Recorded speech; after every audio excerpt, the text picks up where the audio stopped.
of what we cannot see. This is what the ancients were commended for. By faith, we understand that the universe was formed at God's command, so that what is seen was not made out of what was visible. By faith, Abel brought God a better offering than Cain did. By faith, he was commended as righteous when God spoke well of his offerings.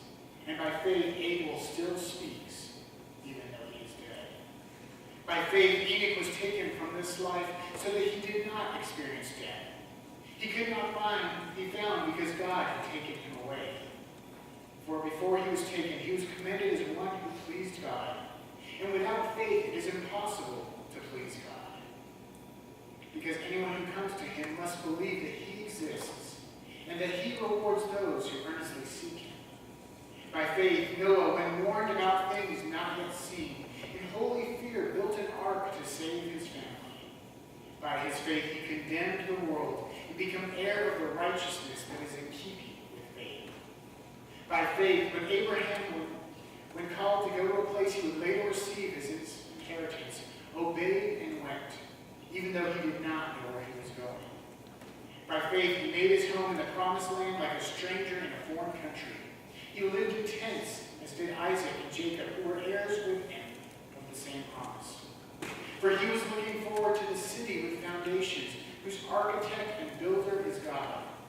And by faith, even Sarah, who was past childbearing age, was enabled to bear children because she considered him faithful who made the promise. And so from this one man, as he was as good as dead, came descendants as numerous as the stars in the sky and as countless as the sand on the seashore. All those people who were still living by faith when they died. They did not receive the thing promised. They only saw them and welcomed them from a distance, admitting that they were foreigners and strangers on earth. People who say such things that they are looking for a country of their own. If they had been thinking of the country they had left, they would have had opportunity to return. Instead, they were longing for a better country, a heavenly one. Therefore, God is not ashamed to be called their God, for he has prepared a city for them. This ends the reading of God's holy word. May God add many blessings to the hearing of it. The grass withers and the flowers fade, but the word of the Lord endures forever. Let us pray. Gracious and loving God, we have come into your house and gathered in your name to hear your call. Enable us to hear your call in our lives. May the words of my mouth and the meditation of our hearts here together be found pleasing and acceptable in your sight. Our Lord, our rock, our Redeemer. Amen. Friends, as I was preparing for this Sunday's sermon, I've been reflecting a lot on faith. And I started to ask myself, what in my life do I place faith in? Where do I place my faith? And when I asked myself that, it was so obvious. The answer was glaring. There is one place where I put my faith more than any other place. And that is my GPS. I put so much faith in my GPS, that little machine that is in each of our cars that tells us where to go. When Hannah was just a month old in February, Heather and I went to Pennsylvania, to Washington, D.C., to Maryland. Our longest day was 12 hours driving. We got in the car, we punched in the address, and we took off. And we had faith that would get not just us, but our infant daughter to where we were going. Even though it was 12 hours away, we had no clue where we were going. Now, I'm not going to say this faith has never been tested. Once we were traveling to Effingham for a training session, and they had us get off the interstate and go through literally the middle of a cornfield on a gravel road. About 30 to 40 minutes in, Heather was getting more and more nervous as civilization seemed to fade away, and we saw less and less cars. But my faith was strong. I knew that we would arrive in Effingham. When my parents moved to Mississippi, we went down to visit them for the first time for Christmas. We left just after the Christmas Eve service. So it was about 4 in the morning, Christmas morning, when we got off the interstate and drove back roads through parts of Illinois, Missouri, and Kentucky with no clue where we were or where we were going. But we had faith that the GPS would get us there. Now, it's sad to say, but sometimes wish I had as much faith in Jesus as I did in my GPS. Because if I'm going somewhere, I could punch it into my GPS, and I know that I'll get there.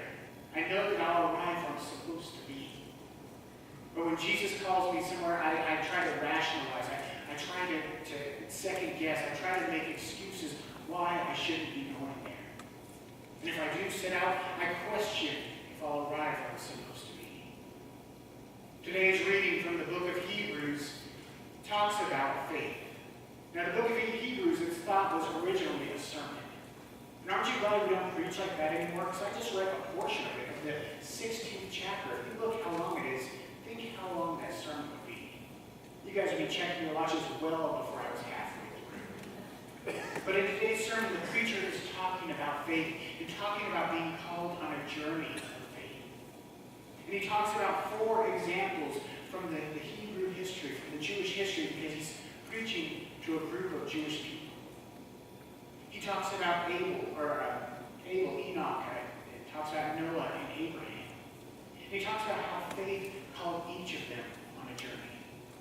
Now, when we think of journey, we think of some great adventure. We think of Frodo and the people from the Lord of the Rings that takes place over 9 hours. We think about the dog and the cat and the incredible journey. We think about some great undertaking.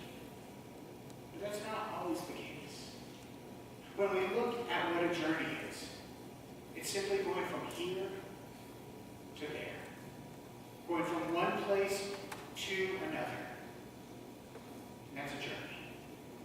And it could be something physical, it could be geographical, it could be emotional, it could be mental. So a journey could be any type of undertaking. The preacher of Hebrews gives us 2 grand examples. Talks about Noah, who God spoke to, said that there's going to be a flood and that he should build a huge ark and put the animals 2 by 2 on it so that they'd be saved from the flood. And Noah had faith. And Noah stepped out in faith and built this ark. And you know Noah's neighbors thought he was crazy. You know they had no idea what he was up to. That he started building this giant ark in his backyard. But then the rain started. And continued for 40 days and 40 nights. And Noah's faith was justified. And it tells of Abraham, who started as Abram, who desperately wanted children with his wife Sarah, but they were too old. They would never have an heir. In fact, a slave born in his household was going to inherit everything because he had no children. But then God called him on a journey. God told him to go out and that his descendants would be as many as the stars in the sky. So Abraham and his wife Sarah left their home. And they set out for the promised land, a land that they didn't know where they were going. But they went anyway. And their faith was justified. But then we have Abel and his famous brother Cain. It's a story we all know. It's one we hear when we are in Sunday school. And Abel didn't go on any great journey. At least not geographically. But through faith, he was able to go through a journey to where he believed in a generous, loving God. A God that was worthy of worship, worthy of sacrifice. And because of this journey, he was able to give a bigger offering than his brother. And the 4th example is Enoch. And Enoch, we know nothing about. Enoch is basically a name in a genealogy. We do know that he was deemed righteous because of his faith, and he was taken up in heaven. And we know that he lived in the same place his whole life, so he had to go through some faith journey internally, not necessarily externally. Friends, we are people of faith. And because of that faith, we are called on a journey. It could be a journey to move from one place to another. It could be a journey to change internally, spiritually, or emotionally. But we're called to go from this place to another place. I love to read books about money, which I know sounds terribly boring to most of you. Left foot, right foot, the end, right? But one of my favorite authors is John Penguin, and he's known as the Penguin. And he calls himself the Penguin because, like me, he started running when he was later in life. And like me, he was not terribly I'm definitely not a turtle, so I'm not in the back, but I'm somewhere in the middle. I'm a penguin. And his first book, the first book on running I read, was called The Courage to Start. He says the hardest step to take is the first one out your door. And he's completely right. Some mornings I wake up and I don't want to run. But if I could get into my running, if I could get on my running shoes, I'm halfway there. Now, if I could step out my front door and walk to the end of my driveway, there is a 99% chance I'm going to run. Unless the sky just opens up and pours down rain, I will run that day because I've taken that first step. I'm on that journey. I'm out and going. Back in 2008, there was a British documentary called Man on a Wire about Philippe, who was a crossroad walker. And Philippe, in the 1970s, decided to walk a crossroad tied between the tops of the Twin Towers. This is an actual picture of him doing it. And he talks about getting up there and looking across from one tower to the other and being terrified. And then he looks down and sees how far it is. And he said the hardest step was the first one. They stood there for minutes, which seemed like hours, with one foot extended. He knew if he could just put that first foot down, he'd be on his way. He'd be able to cross. But taking that first step was so hard. He said, if I could just manage to shift my weight from my back foot to my right foot, or take that step and go. And he managed to take that step, and he managed to cross. But he had to first shift his weight from his back foot to his right foot. And friends, when we are called on a journey of faith, when we are called by God, we need to shift our weight from having our faith in ourselves to placing our faith in God. Then we can answer God's call for us. Then we can go on that journey. We can move from here to there as God is calling us. Then we can begin the journey, whether it's physical, mental, emotional, whatever it might be.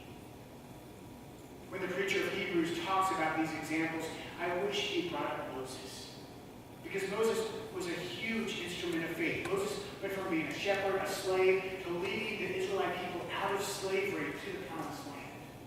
But to do that, he had to cross through the Red Sea. He had to evade the Egyptian army. He had to go through 40 years in the desert where there was no water and no food. That is a huge act of faith. But his journey of faith didn't just include himself, it included all the Israelite people. And maybe that's what your journey is. Maybe you have a vision for this church. That you see this church is here, but you want the church to be here. And maybe your journey is to lead First Presbyterian somewhere else. To do something new. To serve God in a new way. Because that's a form of being a journey too. Now when we go on a trip, when we travel this week for Caleb's wedding, we're going to punch the church's address into the GPS and we're going to take off. But I'm sure along the way, Heather will have to use the restroom, or Hannah will be changed, or we'll need gas. And we'll pull off the interstate. And then the GPS will become the most annoying thing ever. Because it'll say, recalculate, over and over until we're back on the path. Because it does this because it recognizes we veered from the path that we had set before us. That we've strayed from the path that we're going. And it's trying to find a way to get us back to that path. Trying to get us back on the journey. And we might end up going a completely different route, but the destination will be the same. Friends, God is like that. When God calls us on a journey and we stray from that journey, we will hear God recalculating. We'll hear a annoying, nagging whisper. We'll hear a shout. We'll hear something calling us back to the path that God has set before us. We might try to ignore it. We might not recognize it at first, but it is there, whispering to us, calling to us, screaming at us. When I first graduated high school, I felt called to the ministry. I've been very active in the youth group.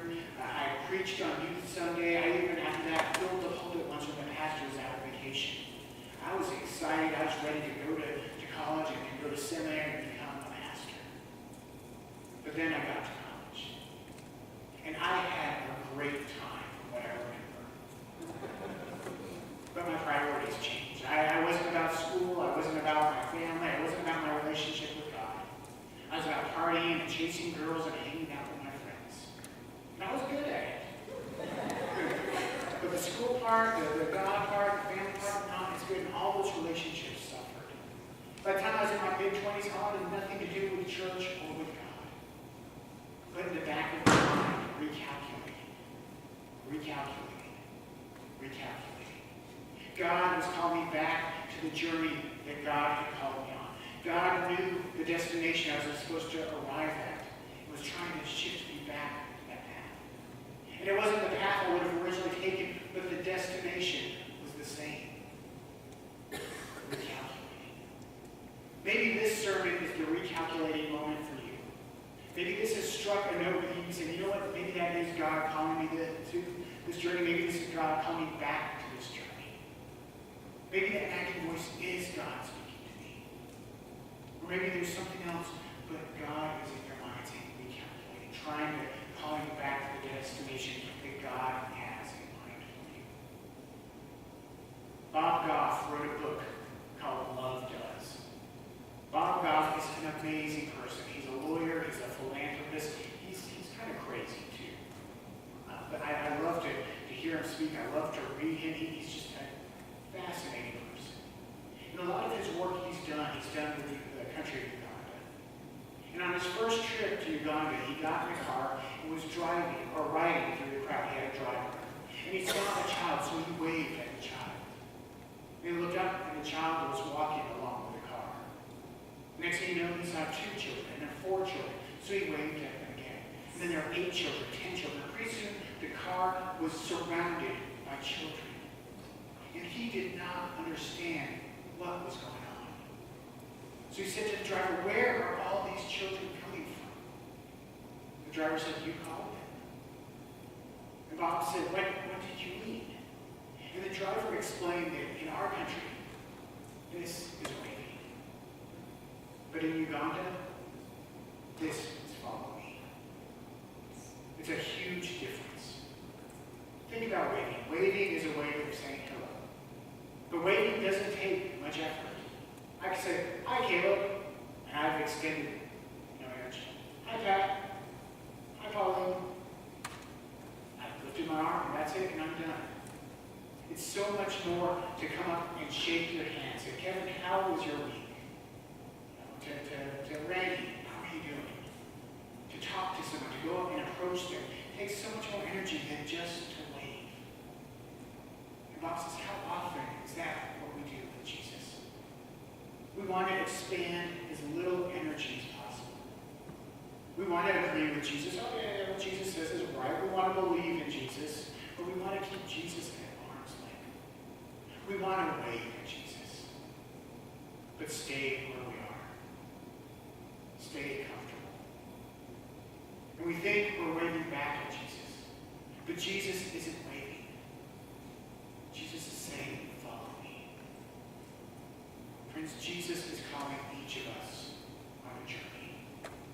And we need to shift our weight from putting faith in ourselves to putting faith in Jesus, the one who calls us. And we need to take that first step.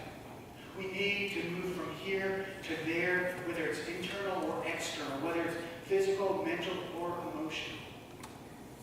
But we need to have faith in Christ and faith in the God who created us. We need to step out in faith. We need to move from here to there. We need to follow Christ. Let us pray.